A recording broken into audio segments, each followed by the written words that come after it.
Hey, folks, you're listening to Hour 2 of Episode 11 of Handy at the Shandy. I'm Boring Jack, and I'm joined by Adam the Fraud and Table James Games.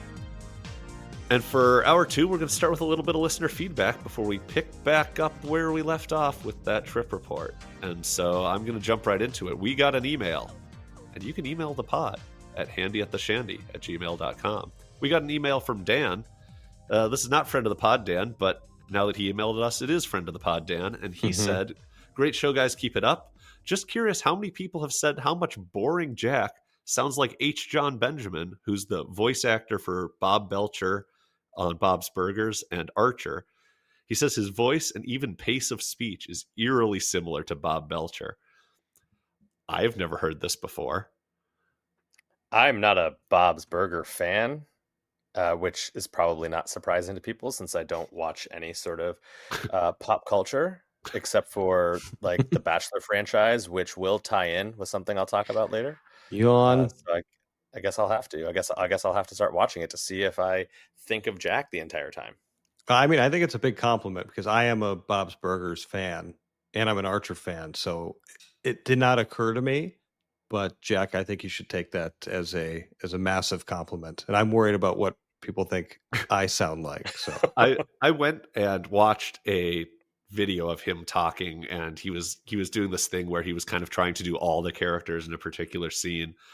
I didn't think he sounded like me, but no one ever thinks someone sounds like them or looks like themselves. So we'll see. Anyone else in the audience, sound off in the comments. Thanks for that, Dan. The next one, we have a question coming in from Landon about tipping etiquette on hand pays. And he said, really enjoy tuning into your pod. See, you start with this, you get included in the show. It's just that easy. He says, the chemistry between the three of you is so much fun. The subject matter and topics are right up his alley. Thank you, Landon. A couple questions for us, which could get pretty contentious. He says, 1, do you tip the attendant on hand pays? And 2, do you tip your bartender extra following a hand pay? He says, we recently hit a $2,000 royal flush on 50 cents max bet at the Paris on double bonus. And how much would you have tipped and how much? That's a great question. And as someone who hit a hand pay on this trip, I guess I feel like I can answer that. And I know someone else on this trip can also answer it. 1, do I tip the attendant? Yes, I do. And it is usually, I've never hit like a massive hand pay. So it's usually $20, maybe $40 if I'm doing like really, really well. Do I tip the bartender extra following a hand pay? I actually have not. And maybe I should, but I'm usually, like I've said before, just kind of putting a 5 in every single time I get a drink. But I guess if I get a hand pay, maybe I should start tipping more. I don't know. What would you do, Jack? I very often will tip the bartender an extra. I'll give like the slot attendant 20, and then if the bartender's been hooking me up, I'll give them 20. If they're, the only reason I wouldn't give them extra there is if I didn't like them for some reason or something like that, I guess.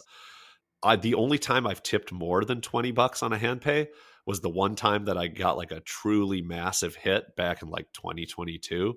I hit for 10,000 on an Ultimate X machine. And at that point, I tipped the slot attendant 100. And I think that seemed reasonable. I think in retrospect, I actually would just tip the slot attendant 20 if that were to happen to me again today. And then I'd take that $100 and go find my favorite bartender and just give it to them. Try to, reward the services that in Vegas really provide me with the experiences that keep me coming back, right? Like, some people have great experiences with slot attendants and know them by name and chat with them and that kind of stuff. But to me, that just doesn't have the same value proposition that the bartender's providing you. So I would always lean on tipping the bartender as much or more than I'm tipping the slot attendant because they matter to me, right? yeah, and we're gonna get people that say that that's way too low, and you're gonna get people that say that's way too much. I wouldn't tip them anything because they didn't do anything besides their job. So take what we're saying, what anybody else says on Vegas Twitter or messenger groups, or I don't even. I sound like such a boomer. A messenger group, a forum, a WhatsApp group. Take it with a big grain of salt, and just what you're comfortable with. Tipping is the norm in that situation, I would say, but depending on who you ask, what we're saying could be significantly lower than what we should be doing. I think I've done like 30 to 40 per 1,000. So whatever rule you have is probably fine. But you're right. It can get pretty contentious out there. But yeah, to answer your final question about if I hit a $2,000 Royal at 50 cents is, yeah, I would tip the slot attendant $20. And then I would probably also share an additional 20 with the bartender if I was at a bar top that had been playing there a bit. Yeah, if I was at a bar top, say like the backside of Shandy during an afternoon shift with a particular bartender, I would have requested them pay me because they were a complete and utter ass. But Whoa, that's we'll foreshadowing. get into that later. But yeah, I think having just a particular rule for yourself can be smart because I think one thing we haven't talked about, and all of us have had hand pace before, maybe not this trip for all of us, but it can be a really exciting moment, but also just a little bit overwhelming, and you can be confused in the moment, not know exactly what to do. I think that's why sometimes I think the contentiousness of people online about like, oh, I heard a rumor that this person didn't tip the slot attendant when they hit this particular jackpot. And it's like, well, there's a lot going on.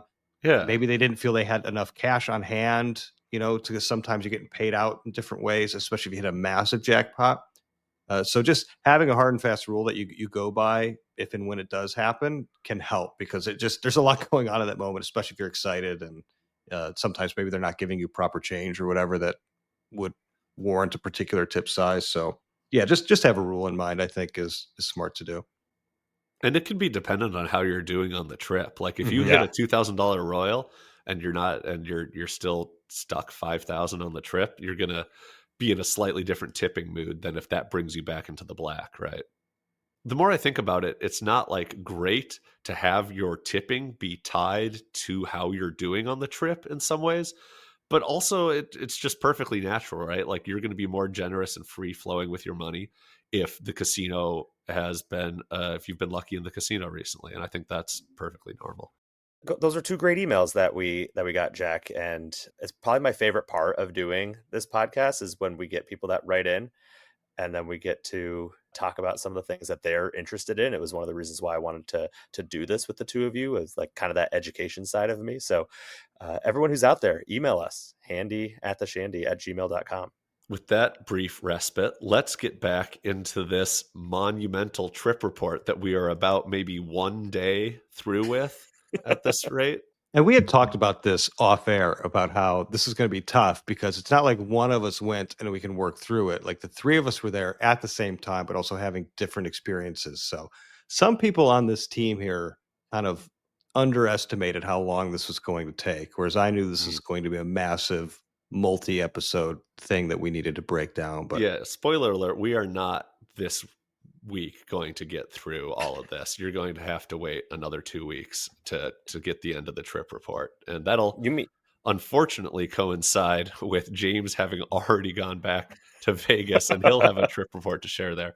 So we're going to be delivering you trip reports in arrears well into 2028. right. But so many. And I thought we were just going to sit here. We're going to record for 6 hours and put out one long 6 hour trip report podcast. That's not what we're doing, Jack. the omnibus. No.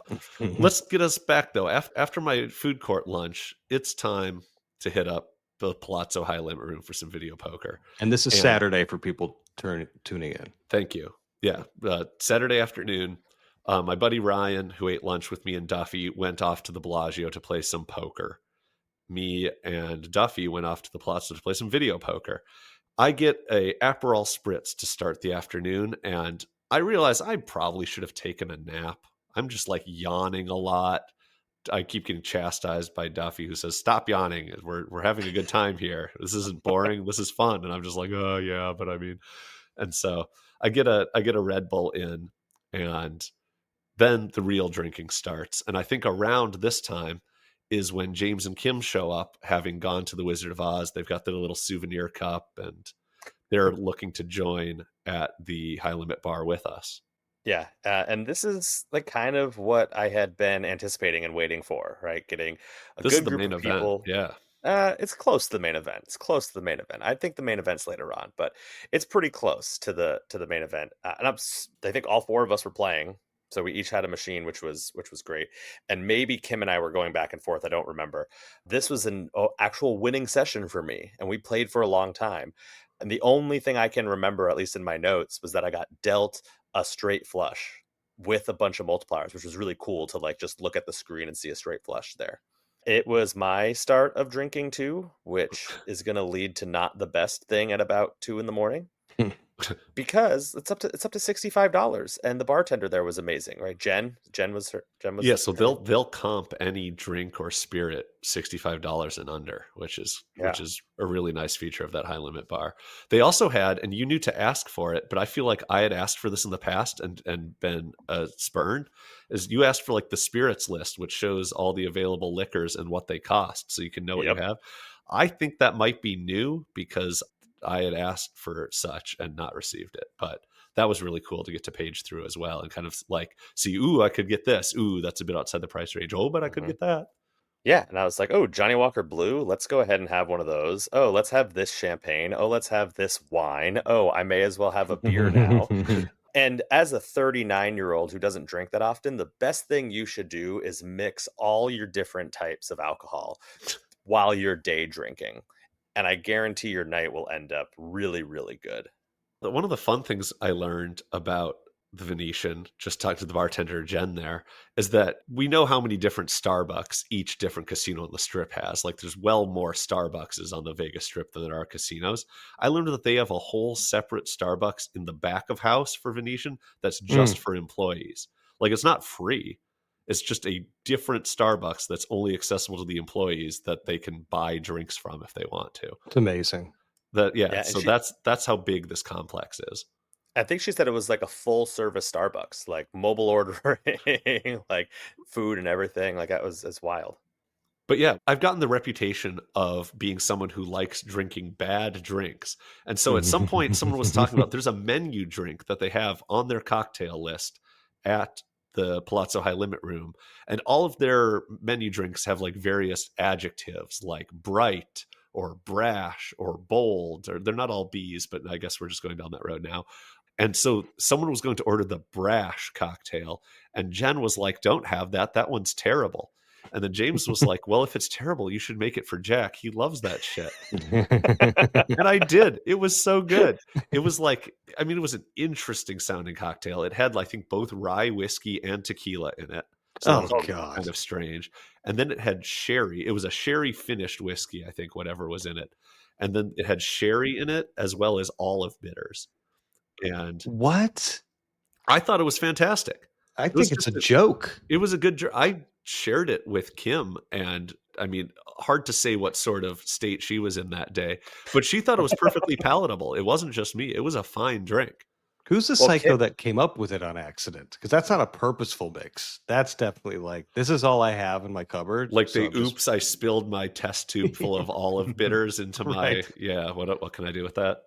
Well, that was actually the day before Kim tried to order that drink, and Jen was like, no, I'm not going to let you order that because it's not good. And Kim didn't want to push back on that. She felt kind of awkward of being like, no, actually, I really, really like any tequila drink, so I would love to try this. She was just like, okay, I'll take another glass of champagne. So she was very excited that she was able to have some of yours. Yeah, and then we did finally get the Trinidad Sour. I introduced Jen to the concept of the drink, and I had Jen, straw the drink so she could get to try it, and she hated it. But everyone else that tried it liked it. My buddy Brian came by very briefly and said hi before going to play some Ultimate Texas Hold'em. And Kim got to try it. I don't know. Did you, James, get to try the Trinidad I tried Sour? It. It was fine. It's a fine beverage. It's not like Malort, that's for sure. But yeah, my buddy Brian showed up and he was like, I'm going to go off to play some Ultimate. I'll see you later. I didn't know until later. He was playing Ultimate in the Palazzo High Limit Room, 20 feet from us. And so I would have gone over and said hi to him, or at least said bye when we left or stuff like that. I assumed he was off on the floor somewhere, and it turned out he was 20 feet away. So shout out to Brian for coming and hanging out with us, even if we didn't know it. Anything else happened at that High Limit Room run that we need to talk about, James? Otherwise, we can. I don't think so. No, we we wrapped up there at the High Limit Palazzo Room, which is a pretty decent session, at least for me. Won a little bit of money. We convinced Jack to go play some craps, but at Venetian it was a $50 table. So Every I table was a decided $50 every table is table. $50 table at There this were like point. maybe 6 of them open, and they were all 50, which was kind of wild. But it was before the race started, so it kind of makes sense. Yeah, and I decided we've had this conversation on the pod that buying the 4 and 10 is going to be better than 6 and 8. So I was buying 4 and 10 for 50 each. Jack was placing 6 and 8, and of course variance bit me in the ass, and hardly any 4s or 10s came up. An okay amount of 6 and 8s came up. We still both lost a decent amount of money there. However, the one thing I want to talk about is something that still makes me giggle. Is this the drink you ordered? This is the drink I ordered. So I ordered a high noon. So I'm like, you know what? I may as well keep mixing all my drinks. Let me have a high noon. So And to be clear, that's a like vodka seltzer drink. It's yeah, kind of like one of those hard seltzers, but it's most famous right. for being made with like real vodka than being a malt beverage, for anyone that's not aware. Right. Yeah. It's a White Claw type thing, right? It's just, you're grabbing that flavor and that vodka and that 5%. And the waitress comes back and she's like, "Hey, we didn't have a high noon, so I got you what's close, a Heineken." I mean, so that would so there's a couple of things here. Either one, this is what I think happened. I think she didn't, when she wrote down high noon, she thought it was Heineken. So then she's like, "Oh, that's not what he asked for." So I'm gonna say something off the top of my head, which is just like, "I got you something close to it." Or she really thinks that they're close. I don't know which one it is. Yeah, either that or she just got you the thing that sounds the closest to it. Right. And I hate Heineken. Like, it's one of my least favorite beers. I take like 2 sips and I'm like, and I'm like, "Hey Jack, you want my Heineken?" And he's like, "Yeah, I'll just take it." But it was just so funny when she came back and she said that. She's like, "I just got you something close to a high noon, a Heineken." The thing that was funny to me about this session is, so we picked this table because one of the dealers, Barb, that we like on the Venetian side was there. And one side of the table was completely open. And that's the one I wanted us to go up to because there were 3 of us. We could spread out a little. It was an empty side of the table. The other had 2 people at it. So we could have easily fit on that side. But that was the side Barb was working at.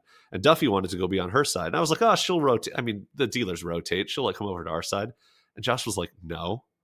Like, yeah, they rotate, but they rotate like base to stick and on break and back, but they don't like swap sides of the table. And I was like, how have I never noticed this? Yeah, I've Because never noticed it either. I'm a very procedure oriented person. Like, I'll notice at the poker table if one dealer is like shuffling the cards slightly different than like the normal procedure. I know when the bartenders clock in and out. Like, I always ask about this stuff. I had never in my life noticed that the 2 base dealers stay on their respective sides of the table. Does that depend on property though? I asked Josh this, and he has a craps based podcast, so he did seem pretty confident about it. He said, "No, that's just everywhere does it the same way." Everywhere. And I didn't have any counter examples. I feel like it is true that like you'll see your dealer working the stick, you'll see them go on break and come back to their side working the base, but you don't generally like have a dealer hanging out with you and then you see them on the other side of the table. Like Right. the story checks out. Is all I'm saying. Well, we would like to prove Josh wrong at any cost. So if you're a listener out there and you do see an exception to this rule, even if it's just once, please let us know so we can say Yeah, that would wrong. be, and it'll make me feel better too about myself. Yeah, please do. Please write in. So yeah, we at some point we had like, maybe 4 or 5 bad rolls in a row. Mm-hmm. At some point we had all basically made all our money back, and then it turned south again and we were losing again. I think at a $50 table, I only lost about $500-600 on that session. And I was like pretty enthused about that. But my enthusiasm for not having lost that much was perhaps not the type of thing to be sharing with both James and Duffy, who kind of got wrecked at the $50 table. And I was like, "Oh, I actually did pretty well given my conservative strategy." And they're just like, "Yeah, okay, thanks, Jack." Like, yeah. So at that point, I'm maybe down about like 1,500 on the trip so far. So I'm kind of doing all right. Whereas, James and Duffy, who have been here a bit longer, are kind of struggling. I'm just counting the hours until I'm at Cosmo and have a fresh line of credit to take money from. Ugh. Is that healthy? I have the cash. It's just I was, didn't bring it, which I don't know. Maybe I should have just done my normal, just bring all the cash. Then I wouldn't have felt the way that I was feeling at that point. I've been like, well, it's just up in the safe. I don't know. All right, so we left that craps table to do a quick early dinner at Estiatorio Milos so that people could get off to the race. What happened at that dinner? That's interesting. I think the thing that was most notable to me, at least food wise, was that we settled on ordering the like grilled octopus only because the waiter recommended it really highly, and it was fantastic. So there were 5 of us at the dinner: James, his wife Kim, me, my buddy Ryan, and then Josh Duffy from Crap Vegas. The 5 of us. It was really only me, Ryan, and Kim that were interested in eating, because James and Duffy knew they were going to the race later and everything was going to be catered and free and really fancy and good. And so we had 3 of us kind of all deciding which dishes to get. And then Duffy ordered like 5 olives. That's like not even a joke. That's not a joke. How did Kim contribute to ordering the food? Well, almost in the same way I did, which was to say that I was really willing to eat anything that they would put in front of me. I kind of tried to foist off as much of the responsibility on Ryan as possible, and he was the one that went over and talked to the fishmonger and did, he put in the heavy lifting for the ordering. But we ended up with some sashimi, some scallops, some grilled octopus, a potato dish, and then this big fish that the 3 of us split. And I thought everything was pretty good. I think the sashimi maybe was a bit expensive for how flavorful it was. I maybe would have skipped that one, but the scallops were great. The octopus was like way better than I thought it was going to be. I didn't think I was going to like the grilled octopus all that much, and it was fantastic. And then the whatever the fuck fish we had was pretty good. I don't even know what it was. Not even sure Ryan at the time he ordered it knew what it was, but that was a good experience. Yeah, it was great, especially, and I'm gonna call Kim out for this because this happens sometimes. I have it Kim in my notes. Kim almost died. Yeah, I have it in my notes. Kim very drunk. So this is great. Kim can go very hard during the day, and then when you finally like stop for a minute and sit down, it's like, whoa, this all hits me.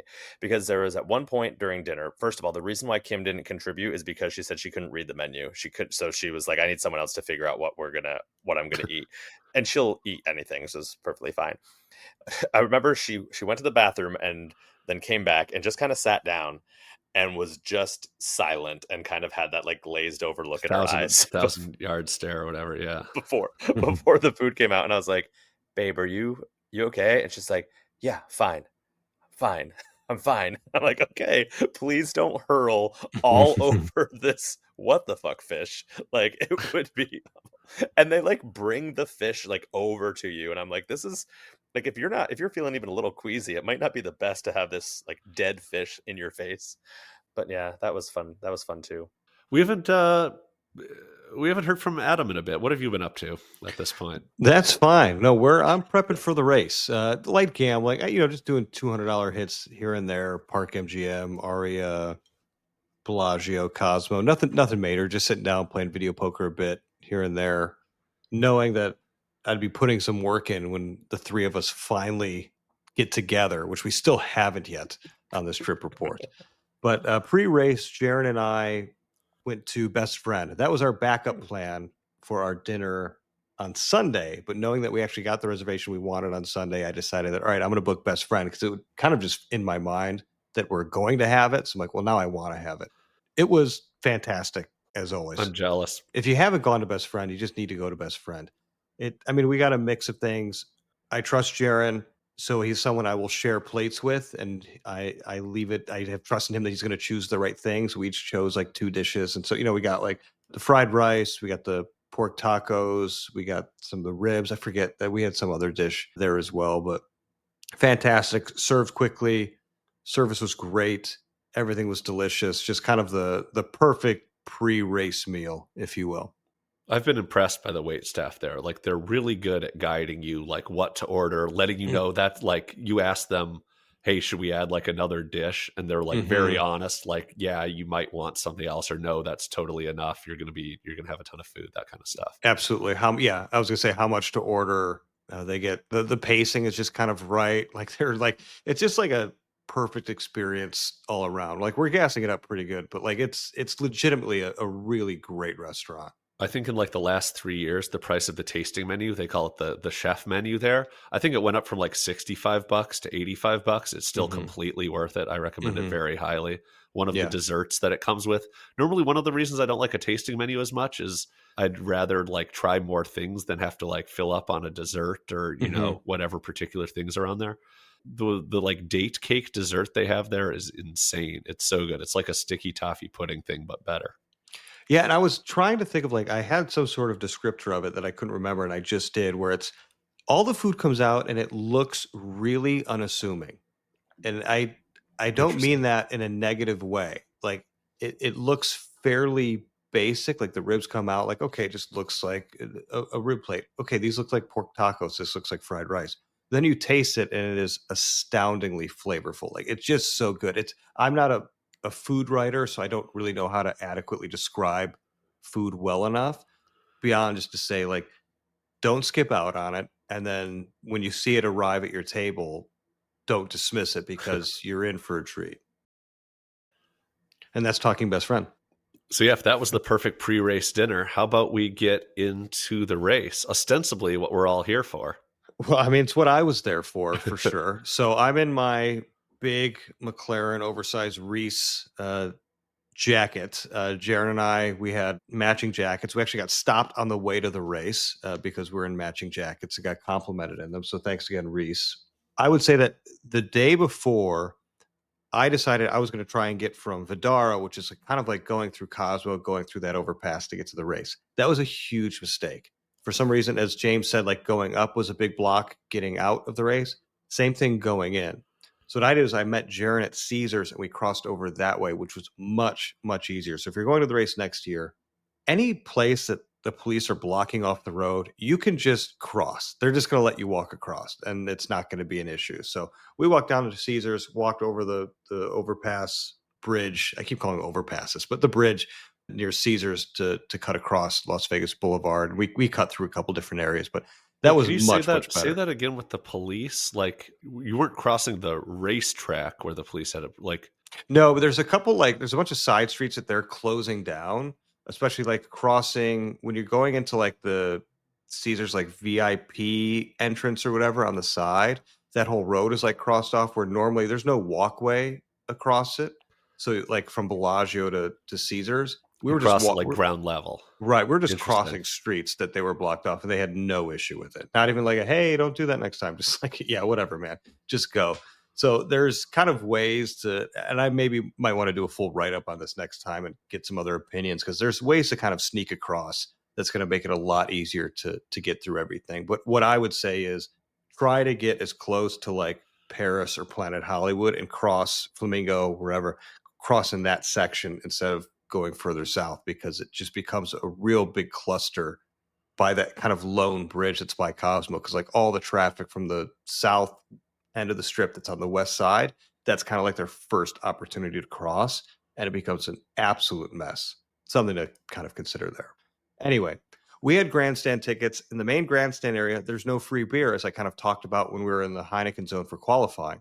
So what you can do is just go to the Heineken section where there is free beer and get the free beer and take it to the grandstand section. You can get to these other sections. We ended up not doing that because it's going to be a pain, but it was just kind of weird going into this ticket that was twice as expensive and you were paying for the beer there when you weren't otherwise. Ultimately, it didn't matter to me. I'm not drinking anyway, but that was just kind of a thing.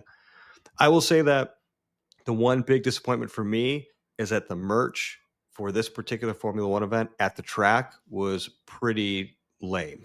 Whereas normally, if you're going to a regular circuit, a regular racetrack, pretty much all of like the outlets are going to be at the track, which I'm learning is not so much for a street circuit like Las Vegas because so many of the teams had kind of like partner resorts where they're doing these pop-up merch stands. And then there was a big F1 merch hub at Venetian. So it seems like they didn't feel the need to put a bunch of unique stuff in the track. And so I think a lot of people were disappointed when they got there and it was actually pretty tame, lame merch, which is like it or not, it's a big part of like the F1 experience. People like the individual racetrack kind of merch, and so that wasn't as I was prominent. surprised how many people were wearing, team branded merch in Oh yeah, Vegas. I kind of figured that I guess I don't have a good way to put it. You thought it was a more subdued crowd? Well, I just didn't picture it kind of being like a football game where you expect most people to be wearing like a football jersey. I kind of figured it'd be like, oh, maybe like a third of the people will be wearing something or half, and it was just everyone No, it's was pretty much wearing everyone stuff. that's Yeah. there. It's very few people didn't have it. I think what I like at least about the American races is that I think when I think of like American sports, especially football, sometimes where it's part of the fan experience is not only rooting for your team, but being antagonistic against the other team's fans who are in attendance. Whereas these are 20 teams, obviously, some teams have more fans than others, but it's less of that antagonistic thing where it's like you're going for your team, you're rooting for a good race, and there is some antagonism, but it's very mild, especially not like going to a football game in Philly or something like that. Like it's nothing like that. So most of it's kind of good natured stuff, which to me is what I like about the F1 experience there is everyone's just generally going there to have a good time. Like we had people, I'm a McLaren fan, the people next to me were Red Bull fans. We were just kind of talking about the different teams. The race ended up more in their favor. So we were, I was congratulating them and, talking about what a good race it was and stuff. So, but anyway, I would say that if you're going to go to the race in Las Vegas, I think the main grandstand is probably the best place to watch the race. It's a bit pricey. But Where's if you that want to, located? so that's kind of more towards Virgin, that area. It's like not right next to it. It's actually really hard to get to from south end of the strip in terms of walking. There's not a ton of clear blocked off paths. So we ended up taking the same way we went to get to the other grandstands, which was kind of cutting by Planet Hollywood. So it was kind of a long walk, but it is what it is. It's easy to get to.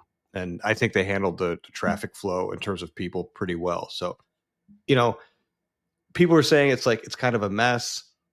I would say that when I went to Austin, it was their 10-year anniversary of hosting the race, and they were still working things out. Like they had just kind of made the buses more efficient, and that was year 10. Huh. Like I think Vegas is still kind of figuring out what the most effective and efficient way to run this race is and to kind of corral people. And I think it's just going to continue to get better. Of course, I'm saying this, I'm biased. I'm an F1 fan and I'm a Vegas fan, so I want to see it there.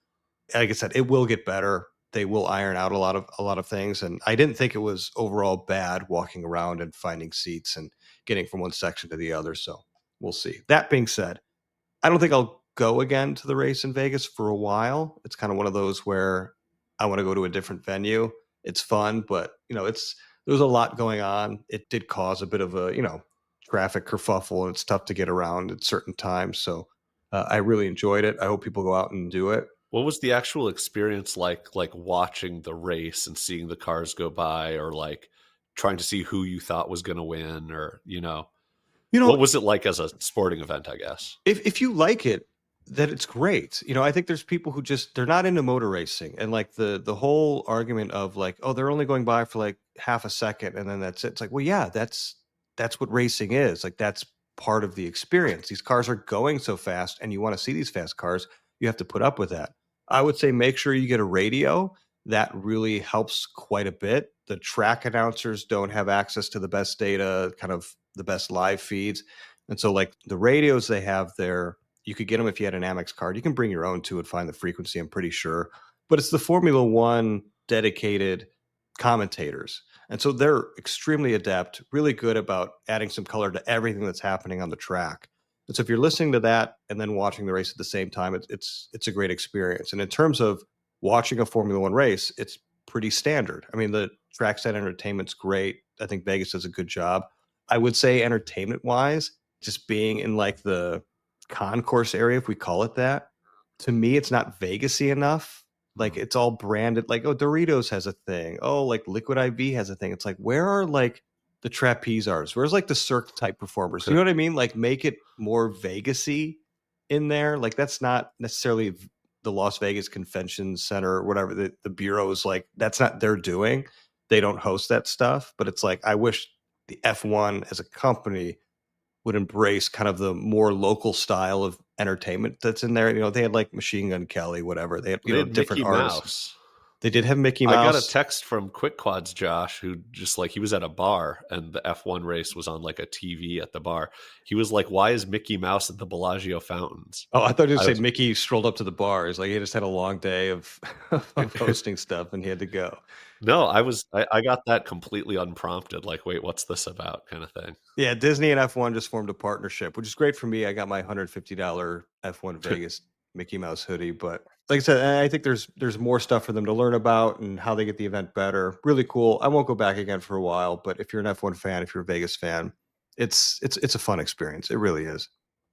I wish there was more Vegas stuff, like porn slappers, like going through Yes, the grandstands. absolutely. Very, Uh-huh. very good. My experience is completely different because I'm not race car fan, anything in the motorsports at all, really. Not that I'm against it. It's just was never something that I ended up getting into. So Duffy and I went early, about a half hour early, to the Velocity Club so we could grab some food and some drink. And to be clear, that the Velocity Club is that like built up area right in front of the Venetian main entrance. It's over the top of the outside canal that they have there, right? Correct. They drain the Yeah. canal and they build this whole like Formula One watch club on top of it. And the locals complaining about the drained canal, you would have thought that they actually drained Venice. Like, it's a fake canal. Yeah, right. It's not real. Like, this is not a real thing. Like, it's not a historic landmark. Like, they'll refill it with a hose. Casino. So we went, and as I foreshadowed earlier, the day before when I was at qualifying, this woman walks by and I'm like, man, she looks really familiar. And I was like, ooh, I think she was on The Bachelor, but I couldn't remember her name. So I texted Kim and I was like, hey, you know that contestant on The Bachelor? It was Grant Season who had the really lame date in a shopping mall. What was her name? Kim was like, it's Alex. I was like, I'm pretty sure she's here. And of course, the first thing Kim said was, well, is her hot boyfriend Andrew there? And he was not there. And I was like, I'm pretty sure it was her, but then I couldn't find her. Oh. Damn. I know, exactly. And then the next day, she was taking some photos, and I just went up to her and I was like, hey, Alex? And she's like, yeah. I'm like, my wife and I, we watch Bachelor. My wife's a huge fan. Can I get a picture? And she's like, oh, absolutely. And she was super, super nice. And I went to take a selfie with her. And I pressed the button that flips the camera around instead of the button that takes your picture. So like if you boomer move. Well, and so this is what happened. I did that, and she looks at me and she laughs. She goes, "That's such a boomer thing to do." She called me a fucking boomer. Oh, yeah. And I was like, and I said, "I'm sorry, I've been drinking all day," and flipped it back around and took a couple of photos. And then I sent them we have a couple of Bachelor group chats. I sent them. They're like, "Oh my God!" And I was like, "Yeah, I know. I'm really super cool." Kim told me that Alex is not famous enough to be on my list of people I could hook up with, though. So I was still forbidden of that. So, not even. But I did also see Wolfgang Puck, who is famous enough to be on the your hall pass list. Yeah, to be on my hall pass list. But Duffy and I stayed for about 7 laps. And then went back into the casino. So, I think these spots we were in the poor man's Velocity Club. Like the night before for qualifying, we could go and like sit in the seats and like have a really good view. Here, we didn't have the all access pass. We just had the regular pass. So you really couldn't even see the track that well. So we were just kind of sitting in, a nice area watching it on the TV. And we were like, we could be playing video poker watching this on the TV. So we left. Yeah, that was my experience. Way different than Adam's experience, and that's okay. Unsurprisingly, for the race, I ended up at Bar Luca. I would have liked to be at the high limit bar at Palazzo, but it was mostly, I think it was completely full. Like, again, there's only 6 machines at that bar. I start the session. I'm probably down $1,400 on the trip, but I had taken out 2,000 in markers to start with. So I put in my last like $600 that I have there. And I start with Ryan on the 2 ADA seats they have at the bar, because they kind of had a dearth of chairs. Like, they had 3 machines, and you might have seen this the night before, but they had 3 machines that just didn't have chairs in front of them. And so you could like stand there and play if you wanted to, but so the machines were either taken or there was just not a chair, and there weren't 2 next to each other anyway. So we started the 2 ADA seats, which again, one was the multi-line play, which I let Ryan play some multi-backs, and I played my little double up feature. And I was getting like a little too into it when I was trying to like double $10 into 20, where I'd like, the dealer would show a jack and I would pull a higher card to beat it. I'd be like, yeah. And then the guy next to me was just like, what the fuck is this guy on about? And I was making it fun for myself. Ryan and I, we had just gotten out of dinner, and so we each ordered like a sort of dessert drink, kind of like a chocolate martini style drink, and that was really pleasant. They were pretty busy there, even though the race was going on. They had 2 bartenders and a bar back working, and the bar back hooked us up with a bunch of stuff. Ryan was trying to get a bourbon, and he asked, like kind of what can you comp here?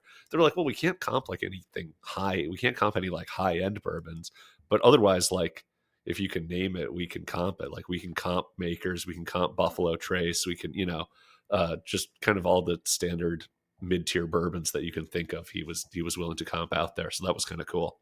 Nice.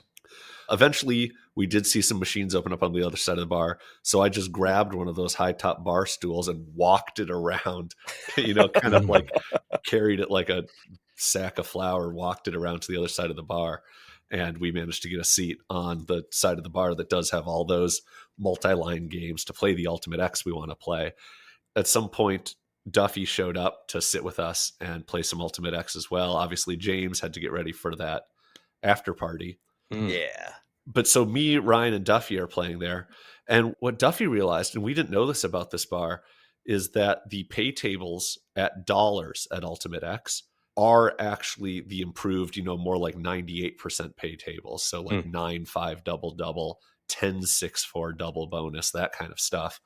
And at high limit at Palazzo, to get those, you would have to go up to $2 denom and like $60 a press. Whereas Duffy is very comfortable playing that $30 a press. And so he could get the improved payback at the exact same game he was used to playing in the high limit room, just out at Bar Luca. He could get much better payback. And so I wanted to point out, like, not only, beating a dead horse on this, like a 3% house edge, you lose 50% more money than a 2% house edge. Everyone knows that by now. It's well documented. Everybody. But you can see the better pay table in action, like live in front of you. Whereas like, if one casino's slot machines have slightly better payback than another casino slots, you're not going to notice. You're going to go in, you're going to win, you're going to lose, it kind of is whatever. Whereas he's sitting here, and every time he hits a full house that pays $45 instead of 40, he's like, that's another $5. Or then he hits a full house on a 3X. He goes, that's another $15. And he got like a full house on a 12X for 540 credits. He's like, well, that's $60 more than I would have gotten in at the high limit room. And so even on just this session that wasn't very long, he's racking up hundreds of basically just like free money for that he's getting paid to play this game, 20 feet away from where he would normally play it. And he's like, this is, so unlike, I guess the point here is that like the return to player being higher is just very vivid and noticeable kind of at that level. But you do have to deal with being at Bar Luca where it smells. At least that was my only experience there, was that it smelled extremely, extremely bad. I'd rather be in the high limit room. It was great. It was a fantastic experience. The guy that smells bad wasn't there. He was at an after party. And I guess the only exciting thing that happened there, I got down to the point where I had under $100 in the machine. And I do not like seeing, double digits on my credit balance there. So I went to go take out another marker for my, third 1,000 on the trip. I wasn't going to play it all the way down to zero because at $750 a spin, $100 might not last you more than a few minutes anyways. I go take out another marker, put that $1,000 in. Now, instead of having 2 figures in the machine, I have 4. And that's like way better for morale. Twice as better. I think we've covered that before. Yeah, 100%. And so I had a no multiplier on the bottom line, a 3X on the middle line, and then a 12X multiplier on the top line when I got dealt 3 aces. And I was just like, come on, we need to get the 4th ace on that top line. Like it's not even close. Getting it on the other 2 combined would still even pale in comparison to hitting it on that 12X. And sure enough, on that last line in the last available position, I get the 4th ace for 4 aces on a 12X for $2,400. And it was, for those that play double bonus, which I don't play, but it was 4 aces with a kicker. Nice. And so Ryan's like, oh my God, if I hit that at my double, that would have been 6,000. And I was like, yep. And Duffy's like, well, in my game, it would have been 24,000. And we're like, okay, yeah, shut up. You're betting a lot. But that was great because that put me back in the black on the trip because I was in for 3,000 of markers, but I technically hadn't dipped into that third one yet at that point. So I was pretty amped up after that. I was pretty chatty and, just having a good time and happy to be winning on the trip and stuff. But it was getting pretty late. And so I kind of had to reckon with myself. Like I said, I wanted to go to bed around 10 and wind down early, but I'm like the complete opposite of wound down at this point. But I think I ultimately made the right decision, went back up to the room, still winning on the trip. Even though I didn't want to leave the bar, I ultimately did and got to bed at a reasonable hour that Saturday night. Meanwhile, yeah, take me through what happened where the actual action was. Well, I went up to the room after we stayed for the race, for 10 laps or whatever. And Kim was passed out. Shocker. If you don't know why, just rewind about 30 minutes and listen to how she was at dinner. And I like kind of woke her up. And I'm like, are you still going to go to this like after party? Because I really, really thought she was going to be like, no, sorry, I can't. And she just got right up and was like, yep, let's get ready. So we got ready. I wore my everyday sneakers. They're not Skechers, but they're pretty close because I'm like, my feet are, I don't want to walk all the way to Caesars and in these newer shoes. And we get to, actually, the race is not done yet when we start walking. That's how early we left the race. Like I went upstairs, Kim got ready, and then we started walking and the race was still going on. We were maybe just to Casino Royale, so not that far out of Venetian, when we saw all the fireworks go off, which was really cool. Like all the different properties had fireworks that went off when the race ended. And so we were like looking around and there's a bunch of fireworks going off. We're walking. We're like, oh, the race must have just ended. That's cool. We get to Caesars and Adam has texted me and was like, oh, Sarah's in there. Just, tell them that. And I was like, okay, great. So we go up to Omnia and I'm like, table reservation. They're like, oh yeah, wait here. I was like, okay. And so I'm just kind of waiting. And then I asked someone, they're like, oh yeah, we're going to open up in, 15, 20 minutes. I was like, okay, that's fine. I don't want to push it. Like, I didn't know this was my anxiety from the night before, right? It's like, I'm going to show up. I don't know what the fuck to do. So Kim and I go and grab just seats at the sportsbook bar and are just playing like single line, grabbing a couple of drinks. I didn't even put my card in because I'm like, I don't need Caesars to think that I'm only here no playing them, right? Finally, Adam texts and is like, hey, Jared and I are here. We meet up. We get in. It was awesome. But what made it awesome is that it was outside on the terrace. And so it wasn't as loud. It was really nice out that night. And, you could see, the view of the strip. We were just like, man, we would never, ever do this. And I'm so glad we did. Like, it's just a really cool experience. So I enjoyed it. Now, did I make great choices that night? No. Because, again, Jack Daniels, thank you to the Jack Daniels team. I had a Jack and Red Bull. Why? Because I thought, I've mixed everything else tonight. I should 100% have Jack and Red Bull, which it was disgusting. And then someone was passing around shots, and I was like, "What is this?" And they're like, "Tequila," but it was like warm because it'd been probably passed around too much. So we had those two. So I was feeling it pretty good, just kind of sitting there. Like Kim and I were kind of up. Right, like Adam, like you were down, kind of hanging out with your sister, and it was like just Kim and I up in like the seats. I'm just like looking around, like this is pretty fucking cool, but also like I might be spending some time on the bathroom floor tonight. Like that's what I was thinking. Yeah, it's like semi like multi-leveled, like but not like to a significant degree. Like you just walk up a couple steps. There was like this booth of couches. There was like a bunch of spaces that we had reserved, and then I was kind of on the bottom area where kind of like the main area is hanging out, talking to people that I haven't seen for a while. And the Jack Daniels team have kind of like, I know a lot of them, I've seen them enough that they know who I am. And so it's nice to catch up with some of them. And then also like sometimes when I'm out in Vegas, like this weekend in particular, when my sister's doing an event on the strip or something, that's the only time sometimes we have to talk. So she's like pulling me in like in a headlock, trying to talk to me about something serious. Like, Sarah, we're on a rooftop terrace at Omnia right now. The music is blasting. Like, we cannot have this conversation right now. But she tries to do that at times. But yeah, it's really cool. I think that's the only way I'd ever go into Omnia is to go to that terrace. I've been there before in like the main room in a booth or like at a table, whatever. And it's just like, this is not my scene. Now, especially like 10 years later, I have far less hair. When we were going in, you see those people next to us. I thought they were 15 years old. Oh yeah, legitimately. I'm like, who are these kids trying to sneak into this place right now? But that's just my late millennial boomerism kind of coming out. But Yeah, a really good time. And I just like leaving. It couldn't have been that late, like No, we 11, didn't. 12 o'clock, something like that, Yeah, maybe. I think it But was about there's midnight. a huge line getting in, and I'm like, I am way past my bedtime. I just want to tell all these people, like, guys, just go home, make a good decision. Like, don't wait this 3 hour line to get in here. Just, we're all old. Like, just leave, guys. Make good choices. Kim and I, we walked back to Venetian, not that far from Caesars. Just go across and go to Venetian. The entire walk home, Kim was like, "Are you mad at me?" And I'm like, "No." And she's like, "Well, you're really quiet." And I'm like, "Yeah, I'm trying not to vomit." And she's like, "Oh, okay." And we got back to the room, and I got ready for bed. I lay down in the bed, and I'm just laying there, and it's the room's semi-spinning, like, and I'm like, "Oh, it's the uh, worst."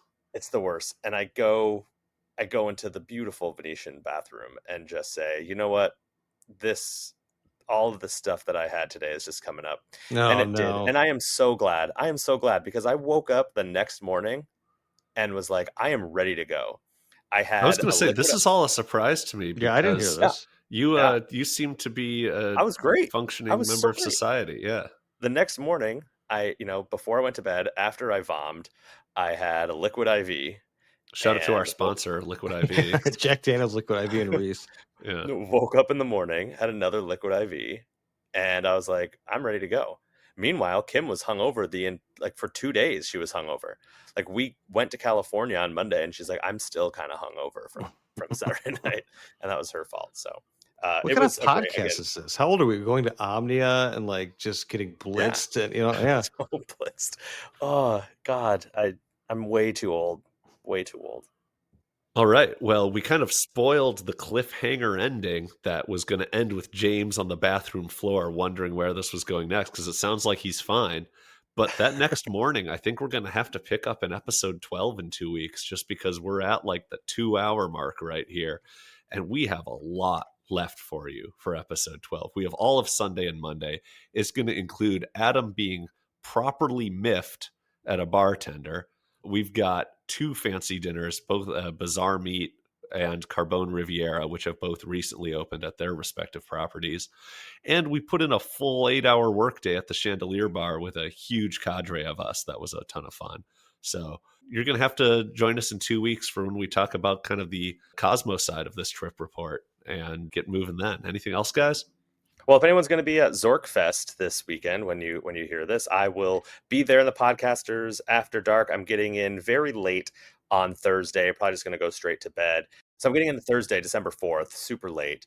And I have a couple of business meetings on Friday, hoping to hang around M all day, evening Friday, all day Saturday, doing the Podcast After Dark. But then I'm just getting out of there at a noon flight on Sunday to get back to the East Coast. So if you are coming to Zorkfest, we will have some of those handy at the shandy syringes. That was a delight. I mean, it's just very cute. Shout out to my sister, who has one of those like crickets that made all of those, and will not take any payment for them. But I guess I'll just have to figure out a way to get her back. And the 4 Oak notepads are a big hit. Oh yeah. We can get. Let's save that for the next one, because I've got some fun comments about that as well. All right. That ended up being more fun than I thought it was going to be. Yeah. Well, and thank everyone for leaving feedback. And we had a handful of people who met up with us and just said hi.